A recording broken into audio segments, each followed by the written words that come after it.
আমার কাজ ছেড়ে একই লাগবে।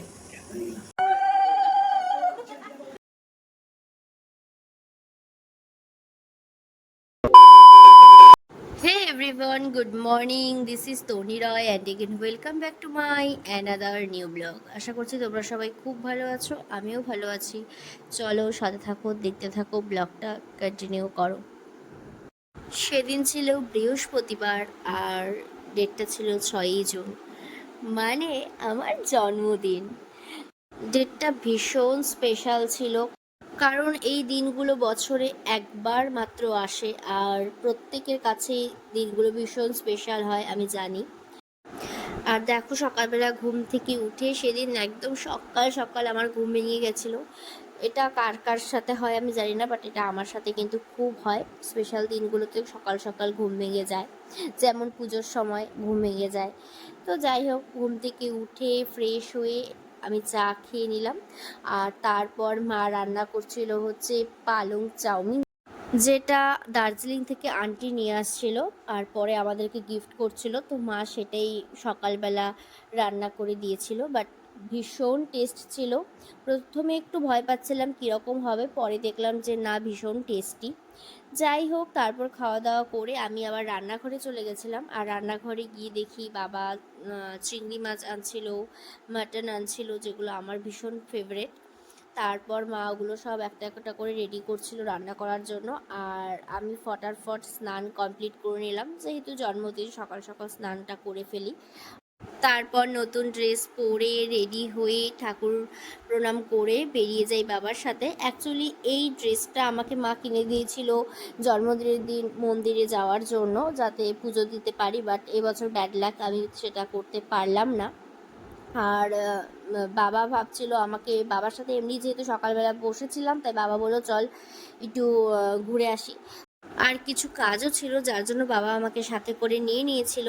তারপর আমরা ফ্লাইওভারের ওদিকে যাই, তো বাবা বুঝতে পারিনি, তো আমাকে ভাবছিল ছিন্নমস্তা মন্দিরে নিয়ে গেছিলো যাতে আমি যেতে পারি, বাট আমি তো আর যেতে পারলাম না। আর ওখানে সামথিং কিছু একটা মানে পুজো হচ্ছিল, আমি বুঝতে পারলাম না ওটা এক্স্যাক্টলি কী পুজো।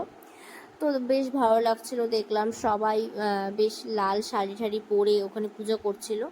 তো তারপর আমরা আবার চলে যাই কেক নিতে। ওখানে কেক নিয়ে তারপর মিষ্টি নিয়ে আমি বাড়ি চলে আসি। আর বাড়ি এসে আবার ফ্রেশ হয়ে রান্নাঘরে এসে দেখি মা তখন চাটনি করছিল, আর এদিকে হচ্ছে দুধ জাল করবে, কারণ হচ্ছে পায়েস রান্না করার জন্য। তারপর আমি যেহেতু পুজো দিতে পারলাম না সেদিন, সেই জন্য দিদি স্নান টান করে পুজোও দিয়ে দিল ততক্ষণে। তারপর গিয়ে আমি প্রসাদ খেয়ে নিলাম। আর এদিকে দিদি পুজো কমপ্লিট করে ও আবার রান্নাঘরে চলে আসছিলো, কারণ ও বলছিল ও নাকি মাটনটা করবে। আর এদিকে অলরেডি পায়েস বসেও গেছে।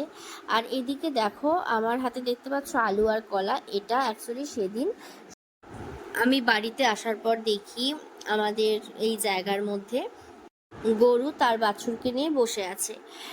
পরে বুঝতে পারলাম যে সেদিনই বাছুরটার জন্ম হয়। বাট ব্যাপারটা ভীষণ ভালো লাগছিল। তারপর আমরা হচ্ছে এই তো কিছু খাওয়া দিয়েছিলাম, বাট প্রথমে ভাবছিলাম যে এই দুটো দিয়ে দেখি, যদি খায় তারপর আরও কিছু দেওয়া যাবে। বাট পরে আমরা এটা দিয়ে দেখলাম ও খাচ্ছিলই না। বুঝতে পারলাম হয়তো কিছু একটা প্রবলেম হচ্ছে, যার জন্য ও খেতে চাচ্ছিল না। তারপর আর কি করব। তারপর আমি দেখো আবার নতুন আরেকটা ড্রেস পরে চলে আসলাম। এই টপটাও একদম নতুন কেনা হয়েছিল, এটার সাথে প্যান্ট ছিল, বাট যদিও আমি আর এক্সট্রা করে প্যান্টটা পরিনি, কারণ বিভৎস গরম ছিল।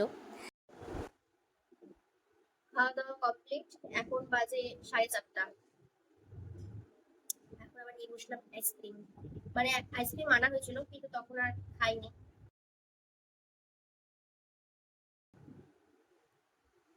ছোটবেলায় অনেকেই করতো, এক হচ্ছে কেক খাওয়ার পর হচ্ছে কেকের যে প্যাকেটটা, ওই প্যাকেটটা মুখে দিয়ে দিত খাওয়ার। আর আমার এখনো যে শখটা আছে, যে আইসক্রিমে, সেটা যেই আইসক্রিমই হোক, বাটি হোক বা এই কর্নেটোই হোক বা যেটাই হোক, ওই যে এই ওপরে যে কাগজটা থাকবে, এটাকে ছেড়ে তারপর এখানে আমি আইসক্রিমটা খেয়ে একটু রেস্ট নিই, তারপর আবার সন্ধ্যাবেলা দেখা হচ্ছে। দুপুরে অনেক কিছু রান্না করছিল আর সব ছিল আমার পছন্দের খাবারগুলো, তো ভীষণ টেস্ট হয়েছিল। তারপর কিছুক্ষণ রেস্ট নিয়ে সন্ধ্যাবেলা রেডি হয়ে বসে পড়লাম আবার কেক কাটতে। Happy birthday to you, happy birthday to you, happy birthday to Lona, happy birthday to you.